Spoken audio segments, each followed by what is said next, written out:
So welcome to Oslo Buddhistsenter, and especially welcome to Amitayus, who's come for visit, and also his brother-in-law, Vinay, coming from London, and welcome to all of you. So in this phase we have these 5 pillars of the Three Ratna that we are looking at, and today is the 3rd pillar, and that's about institutions. So for some people institution may be a negative connotations, but originally it does actually mean just an organization that is founded for a specific purpose. And in Three Ratna we have 3 main institutions that a lot of things are going around. And the one is centers, like we have the Oslo Buddhistsenter, where it's a meeting point between all the members and people who want to come in contact with Buddhism, and we can teach the Dharma, we can build friendship, and we can learn to meditate, and we can learn to practice the Dharma. So, and then we have the other institution, which is the community, like Maitri Kula. Some of you are living, a men's community out at Bjørndal, and there might be more communities growing up soon here in Oslo, where people can live together, and it's an alternative to a family life. You can live with people with the same ideals, so we can practice together and grow spiritually. And you can express the Buddhist values in your everyday life, the people you live with. And then the 3rd institution in Three Ratna is the right livelihood businesses, where people work together with other Buddhists, and you can support yourself in an ethical manner. So you can work out from the Buddhist values and together with others, and it's easier to develop spiritually. And some of you have worked with Wind Horse and worked with other big centers, and Amitayus is going to tell us about Bahujan Hitay. He runs this home for children in India, in Amravati. And I met you yesterday, and it was very positive. What I appreciated is your curiousness about things and looking at things. So it inspired me to look again at some of the sculptures in the Vigelands Park. So that's very inspiring. And also I'll give the word over to Michelle to say a little bit about you, since she knows you better than I do.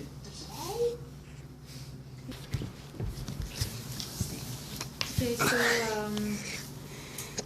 I wanted to go to India and do some charity work, and then Vinay told me he had this sister and brother-in-law that run home for girls and one home for boys in Amravati that helps these children have a safe environment and having the opportunity to go to school. And I thought I wanted to contribute there, so I just sent Amitayus an email. And they said, we'd be very happy to have you. When are you coming? And I said, okay, maybe in 4 weeks I'm coming. So I went there, and I didn't really know anything about the project, and I didn't know anything about either Amitayus or his wife. But Amitayus met me on the airport, and it's funny, just the way he met me that first day has like told me so much about the person he is. And he just came up to me, and he didn't do all that small talk. He just looked me in the eye very seriously, and he said, you know, Michelle, some people might worry you come to India because of climate and very difficult conditions. But you wrote in your email that you like a challenge. And because of that one sentence, I know, Michelle, you will be fine in India. And that very much gives a great picture of who Amitayus is, because from very little information about the person, he gets a great intuition about who they are.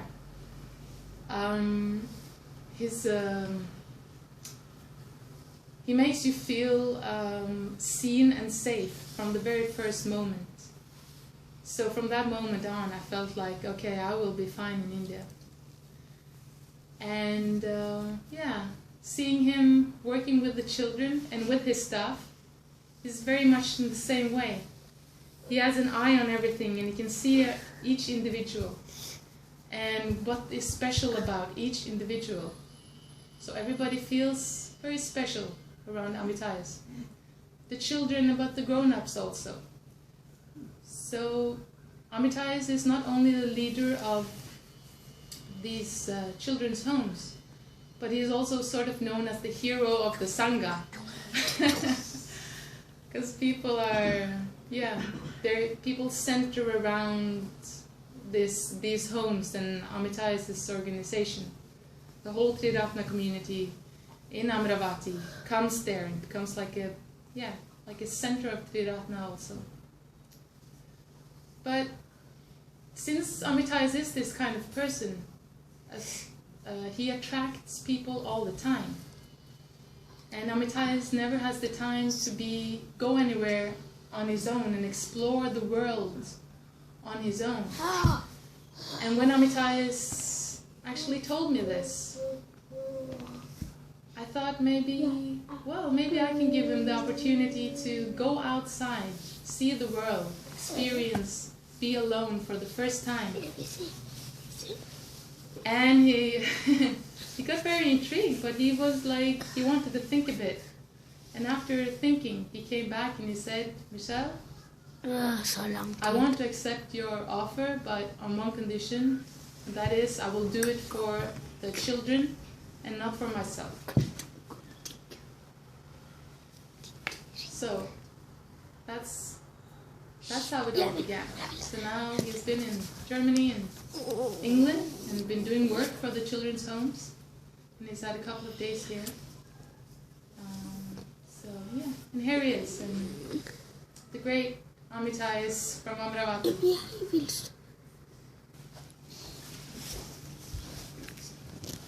Thank you, Michelle. So supportive. Thank you again. So, before I go ahead, I would like to start my talk with some ritual, and I hope you will be happy with it. So, I would like you to follow me. We will chant 3 refuges and precepts, positive precepts. I don't know whether you do it or not, so I will do it, and you have to follow me. Yes, I will chant one sentence, and you follow me. It's okay? Yeah. This is the Indian style. I'm doing it in Indian style. Maybe Maitri Ghosha and other Dhammacharis know the European style. I'm going to do it in Indian style. Okay? So, you can fold your hands if you wish. You can be in any comfort you want. If you wish, you can even close your eyes, having Buddha, Dhamma and Sangha in our hearts. Namo tassa Namo tassa Bhagavato Arahato Samma Sambuddhassa Namo tassa Bhagavato Arahato Samma Sambuddhassa Namo tassa Bhagavato Arahato Samma Sambuddhassa Buddhang Saranam Gacchami Dhammang Saranam Gacchami Sanghang Saranam Gacchami Aham saranam gacchami. Dutiyampi buddham Dutiyampi buddham saranam gacchami. saranam gacchami. Dutiyampi dhammam Dutiyampi dhammam saranam gacchami. saranam gacchami. Dutiyampi sangham Dutiyampi sangham saranam gacchami. saranam gacchami.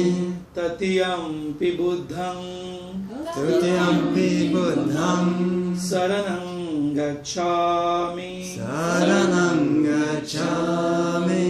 Tatiyampi dhammam Dutiyampi dhammam saranam gacchami. saranam gacchami. Tatiyampi sangham Tatiyampi sangham saranam gacchami. saranam gacchami. Panati pata Panatipata veramani Veramani sikkhapadam samadhiyami. Sikhapadam samadhiyami. Adinnadana veramani Adinnadana Veramani sikkhapadam samadhiyami. Sikhapadam samadhiyami. Kamesu michachara Kamesu michachara veramani Veramani sikkhapadam samadhiyami. Sikhapadam samadhiyami. Musavada veramani Musavada Veramani sikkhapadam samadhiyami. Sikhapadam samadhiyami. Sura meraya majja Surameya Majja pamadatana veramani Pamadatana Veramani sikkhapadam samadhiyami. Sikhapadam samadhiyami. Sadhu Sadhu sadhu Sadhu sadhu. Sadhu. And now we will do the positive precepts in unison. It's okay, Nisa? Okay, you will follow me. Yeah, that's pretty good in English. With deeds of loving kindness, With deeds of loving kindness, I purify my body. I purify my body. With open-handed generosity, With open-handed generosity, I purify my body. I purify my body. With stillness, With stillness, simplicity, simplicity, and contentment, and contentment, I purify my body. I purify my body. With truthful communication, With truthful communication, I purify my speech. I purify my speech. With mindfulness, With mindfulness, clear and radiant, clear and radiant, I purify my mind. I purify my mind.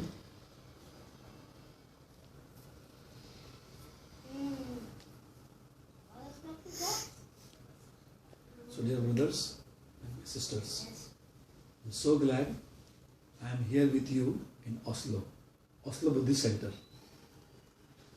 And I have been in Oslo, I think this is my third afternoon in the Oslo. The first afternoon I spent with Gunaketu at his home. The second evening I spent with Mahadevi, Michelle and Vinay at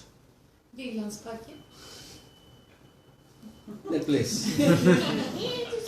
And I'm so glad the third evening I'm going to spend now with you all. You know, this Triratna community is part of my whole life. Means I should say, whole of my life is fully influenced and made up of this Triratna community. You know Triratna community? Yeah. The Buddhist organization who is running this center. I should say I am the product of this factory where mains are produced. And being the product of this factory, I am so glad to tell or share something about this factory, this Triratna community. And I am so happy that the subject through this class, which Mahadevi and other people are elaborating, is the Bhante's the 5 pillars of 5 pillars of the Triratna community. And now today we are seeing institutions, and Mahadevi has given very nice introduction of what does it mean by institution in Triratna community. He said you that the center, the community, and the center community and the cooperation. Yeah. So I would like to focus more widely about the same today while sharing with you, being the part of this Triratna community. So, like in Oslo, you have this Buddhist community, Buddhist center on a like 3rd floor of this building. Is it? 3rd or 2nd floor? Yes, sir. 3rd floor. And what is Buddhist center at our place is totally different. Michelle knows that. The Buddhist center at our place is not on the 3rd floor, it's just on the ground. It's it's a temporary building which is built by the 4 walls of a brick and having a tin shed on it. And it was built on the land purchased by Triratna community with the support from Karuna Trust UK to build a girls' home and a boys' home. On that land we have this small center. Actually it's a small, but when there was a Sangha night like this, say 100 or 200 people comes there. And as like your center, you have Maitri Ghosha, Gunaketu, Muditadevi and Shraddhapa. We too also have this type of Dhammacharis and Dhammacharinis, but if I took all their names, it will take my 10 minutes. Because there are more than 40 order members there. We have the time. But well, it's good to follow some instructions of Gunaketu. He has given me like 40 minutes like to speak, yeah. So we have this number of Dhammacharis there, and you imagine these 4 Dhammacharis collect this number of people, so Dhammacharis collect a lot of people there. So how this Triratna community has expanded there, I will share that. I am going to share this institution. So I was I was in my teens, like 15 or 16. And like many other young boys in their teens, I don't know what the Oslo students do when they were teens, but I would like to share you what we did, what actually I did. So I live in a slum area. It is called as Muditadevi. It's a very slum area, like no this type of buildings there. And when I was living, there was no single home having a concrete structure. They were like all homes, temporary built home for the migrants from village. And when they just migrate, they situated there for the sake of occupation or in search of livelihood, they come into the urban and with very very low standards of living, they live there. They settle there, they live there. And I too used to live with my father, 2 mothers and 4 children. And because I have a big family and my relatives were living around, my father was a teacher. So he has to support all of us, look after all of his children, his 2 wives, and relatives, because of which his economy was not that sound that he can send all his children into good school. But because I am the only son of his, he has admitted me in a good school. And just not because I am the only son, but because in India, sons are considered as very important. Means there is always discrimination in between girls and boys. So I don't know whether it was a discrimination or not, but I got a privilege to go into the English medium school. And it was a good school, I should say. I should always thankful for my father for taking that decision to send me in that school. It's very good of Stephanie that she is reminding my son. So whenever she will come inside, you just imagine that I am speaking and my son is there. This is what happened at my place also. Michelle knows this. So I got the privilege of going to the good school. But in that school, I think I was the only boy from a very, very slum area. I'm going to into that school. Yeah. Other boys in that school, I remember all their parents drop their children in the school by their bikes, motorbikes, or by the car. But I always have to go on my own, either by a city bus or either by a walk.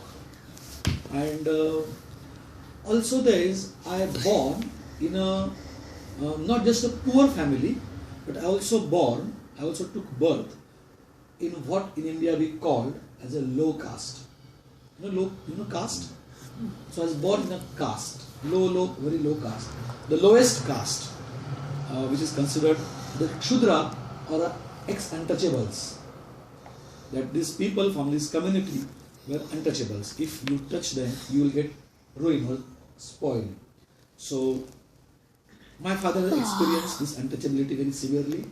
I remember I also experienced this untouchability once or twice in my life when I used to go for a milk at one of the person who used to sell. He asked me to keep the glass of the milk on the floor, and then he would drop the milk into it. I have taken that experience myself. So because I am coming from this slum area, because I am from low caste, and because I was told many times in discussions, I have lose my confidence in my school when I used to share something about myself within my peer group. I also experienced that because this school have mainly the students from upper caste, the teachers are also from upper caste. I experienced that I was not encouraged in the school to be the part of sports activity. I was also not encouraged to like the captain of the class. And along with the same, I'm also having my peer group, like some students from Muslim community also. Well, but they are also from a rich background. But when I was like 8th standard or 9th standard, our students made a gang, and the gang used to, like, all the mischievous thing they can do, they used to do that. This has resulting in this, because I am the member of the gang, the teacher used to invite my father to the school to let him know what I do in the school. And because of this, my father was so annoyed. Each day when I go to school, he used to ask me what happened, and if I don't tell him, he just beat me. And he just beat me so rudely. I remember his behavior with me. And maybe because of that, and maybe because he had a second marriage, I had a strong hatred, a feeling of strong hatred in my mind about my father. At the same time, he came in contact with this Triratna community. And he feels that if I would go to this Triratna classes, like you do come out everybody, I will be fine. I will leave that mischievous gang and I will be a good boy. Because he wanted me to be a good boy and not to be the part of that gang. So likewise, I have completed my 10th standard, like 16 of my age. And it was a summer, like having this 16 age is important in India because you completed the high school and you are to go to the college. So I was in between that. And my father was so annoyed and he used to just rude with me. And he always used to just advise me to do this, do that, do this. And I don't like that. I don't like any of his friends who comes to my house. I don't like anything he likes. I don't like anything he do, and maybe he don't like anything I do. And so whenever somebody comes to our home, he just make a complaint about me. And my mother listens everything. So on a very particular day, one of the Dhammachari, having a kesa, that time he didn't have a kesa, he comes to my home because he was a friend of my father, and my father started to complain. He did this, he did do, and everything. He whatever he wanted to say about me, he said to him. But this particular Dhammachari is a young Dhammachari, and after listening to it, he do not advise me anything. He just asked me, and I was so annoyed. And I was to leave the home. But before I leave the home, he asked me for help. He asked me whether, and I was known as a Praveen that time. My name was Praveen. So he asked me, Praveen, would you like to help me? So because he used the word help, and he was asking help from me, I think that is the thing I like most, to help people. And because he asked help, it was a very good thing for me. And I said, okay, what help do you want? And I felt so surprised that this man, my father's friend, need help from me. How can I be helpful to my father's friend when I am such a bad boy? But he asked me for help, and he was very clever. And I asked him, what help do you want? So he said me, tomorrow I have called some youth get together, and would you like to help me in arranging the things for that? And then I went with him and I helped him, and there I found there were so many youths in one of the park, and the first time in my life I saw that I have been asked to introduce me. I have been, even though I was very shy, but everybody in the group was encouraging me to tell my name. Like today Gunaketu and Michelle encouraged me to swim. And they were encouraging me, and they were just pushing me, come on you do. And it was a very nice experience for me that these people had encouraged me. And then I could introduce myself. I remember that time, because of this all situation, I used to, like my speech is like, I used to speak like that. What you call in English, like stutters. I used to stutter a lot. And I could manage to introduce myself being stuttered. And then he again asked me, after having that, he said, you did a good job, very good. And I was so happy, really happy, because I sang some songs and everything. And he again told me, I need you one more help. So I said, okay. What?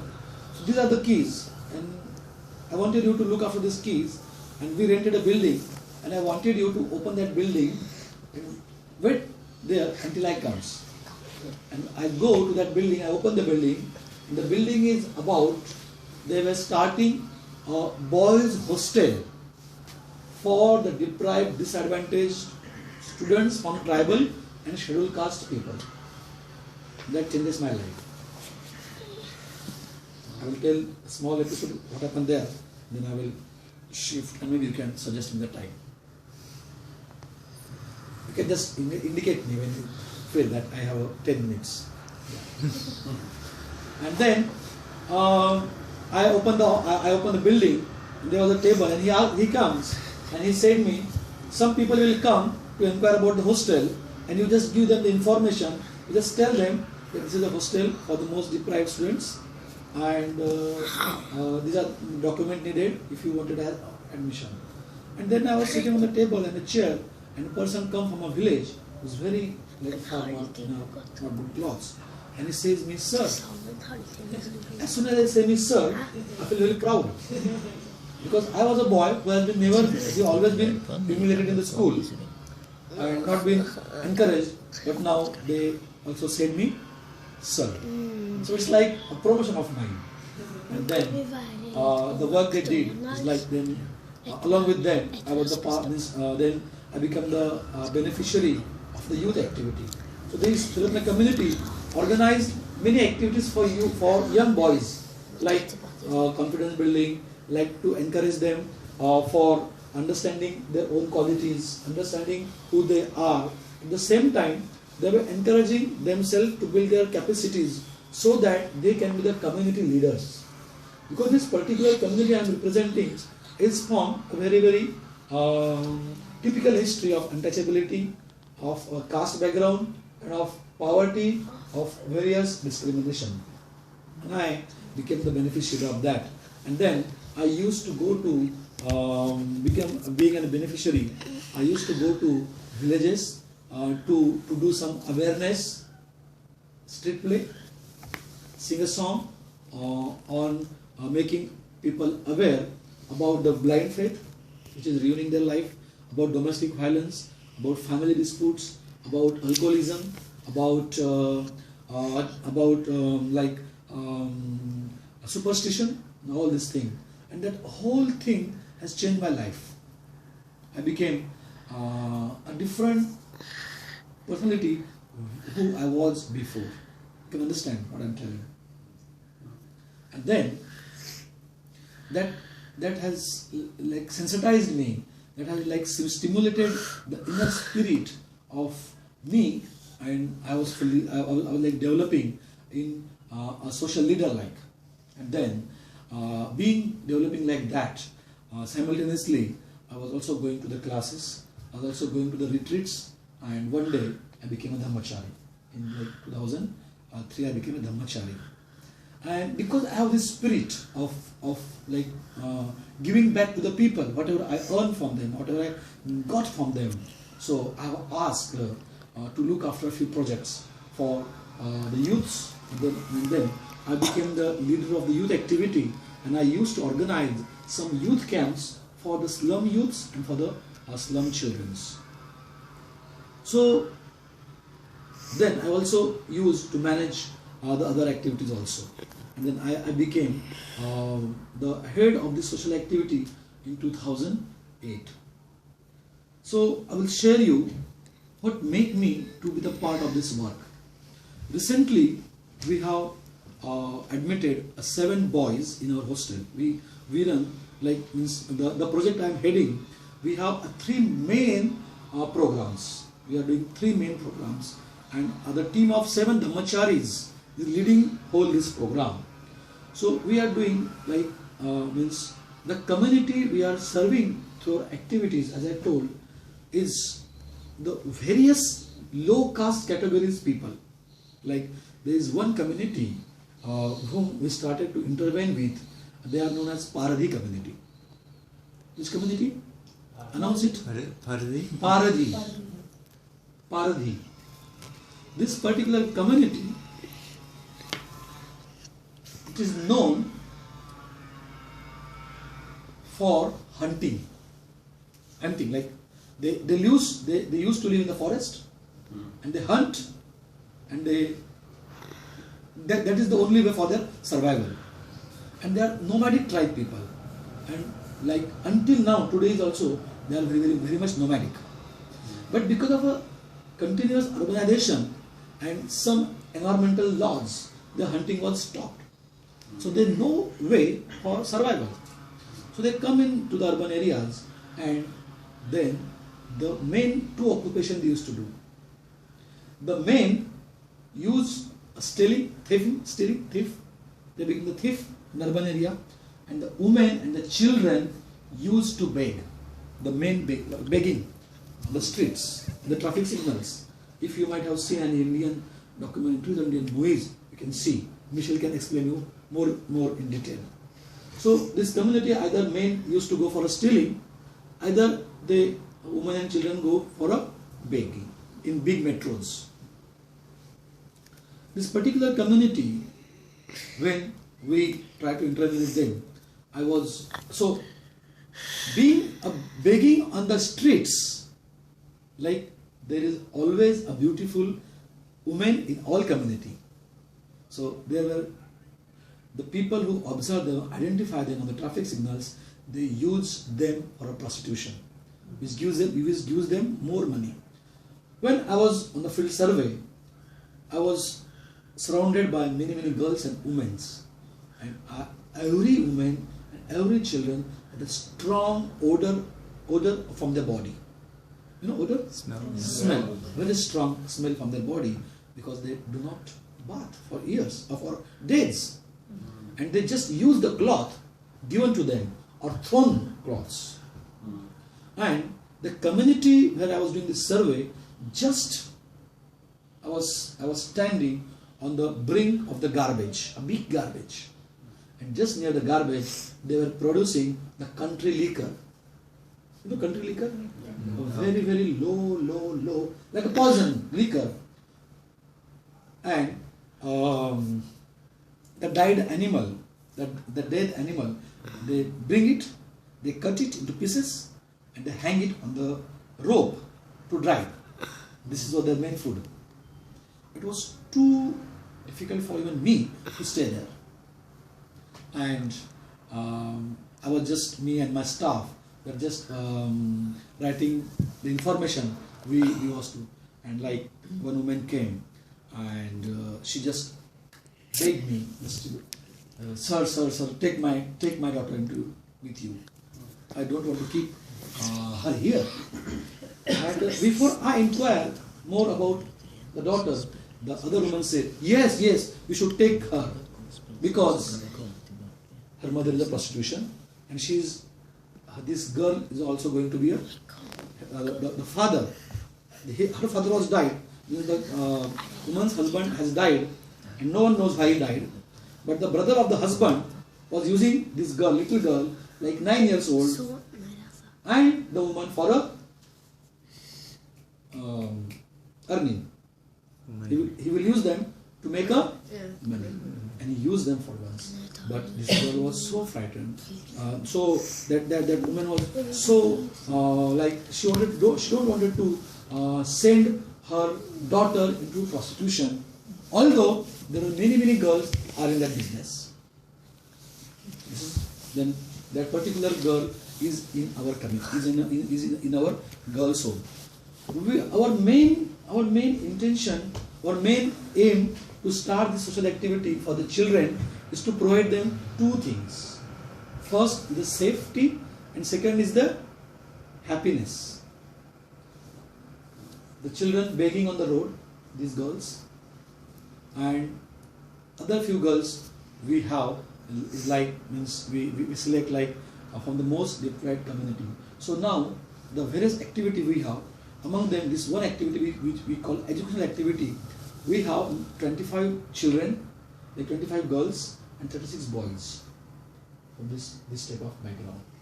So this is educational residential facility we are providing.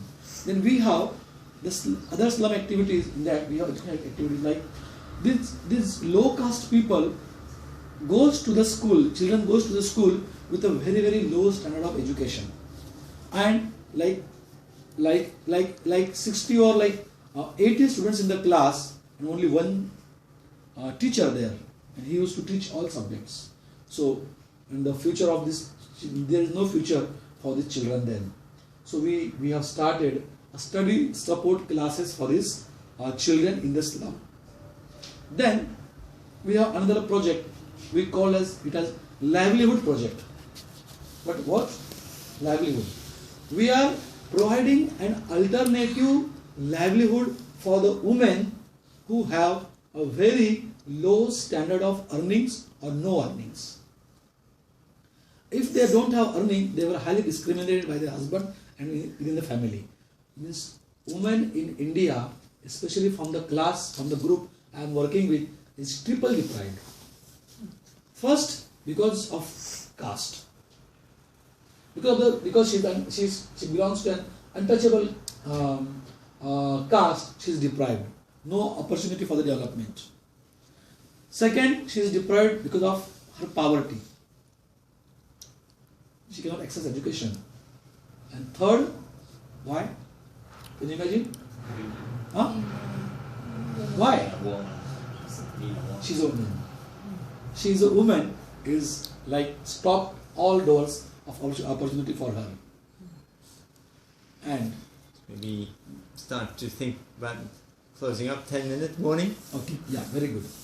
So this we have started an alternative livelihood trainings for these women so that they can stop prostitution, they can stop going to the going household cleaning and can do their own earnings. So we have sewing classes, dress designing, beauty parlor thing up like that, bag making things. We are giving them that alternative education. 80 women we have given last year. We have provided 80 women this training, and 20 women have changed their occupation, which gives them the dignity, self-esteem. We wanted women to give them their own identity, and now they are earning on their own. Before they were earning like 300 rupees per house from 10 houses, like 3,000 rupees per month, but with a lot of harassment and abused. Now they are earning 3,000 but with a dignity. Earning a similar level of earning but with a dignity and self-esteem. And we have a third program, we call it a leadership program. And we are inducing a quality of leadership within women, youths and children of this community so that they can raise voice for the disadvantage they have. And they should not be dependent on us, and they should strive for their own development, like capacity building and sustainability. So this is what we as a part of institution in Triratna community we are doing. I would finish by telling something about Michelle.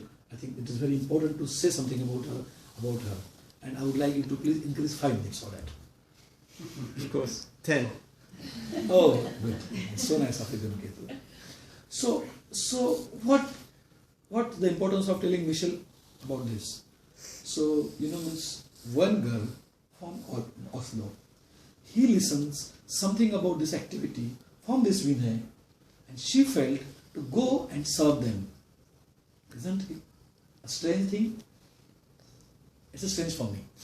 I'm in Oslo since day before yesterday, and I'm seeing what Oslo is, because I know what Amravati is. I'm coming from Amravati. When she came, the temperature we have, how much, Michelle? It was starting to become 45-ish.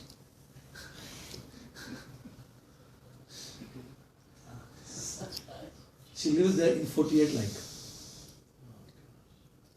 She went on the field with my staff. She has seen how these people live. And when she saw that everybody among us working, and being very close to me, she offered me some gift. But later, because of her generosity, I'm here. She has done all the expenditure of my trip, thoroughly from India to Oslo and back my home. And why this trip is for? So I visited Germany, I visited UK, and I am now in Oslo to make an awareness and to make my community friends know that what we are doing, so that they can also be the part of this work. And friends, I would like to say really a great thank you for Michelle, that means selling her home. This mad girl comes to India and call me here as well. So I'm really very much grateful for you, Michelle. She has really done a great job. Because she did it, I got an exposure. I've never been out of my country ever. This is first time I've been out of my country. And the one most biggest thing I achieved in one word, I would say that I have seen what is meant by development. I've never seen this type of roads under the tunnels. There are water above, and we are going below water with a car. This will be a great gift for me to take this to my beneficiaries who can see the same world and can experience the similar standards of life in their coming future. And friends, I also wanted to invite you to my place. We wanted you all to be the part of our work. Physically, you please come there. If you have some skill like English speaking, teaching skill, you can come and volunteer with us with many other things. And maybe Michelle will tell you in coming future more about this. And as on today, I would like you to please check more about our work on this website. We have a little unmanaged, unupdated website. So please go through this website. The first website you are seeing is information about our work, which is not update. And the second website you are seeing is about if you want to contribute financially. So you can donate by going onto this website, or you can also there is a donation button on our website. You can be the part of that even now, here or whenever you feel is the right time. Thank you very much.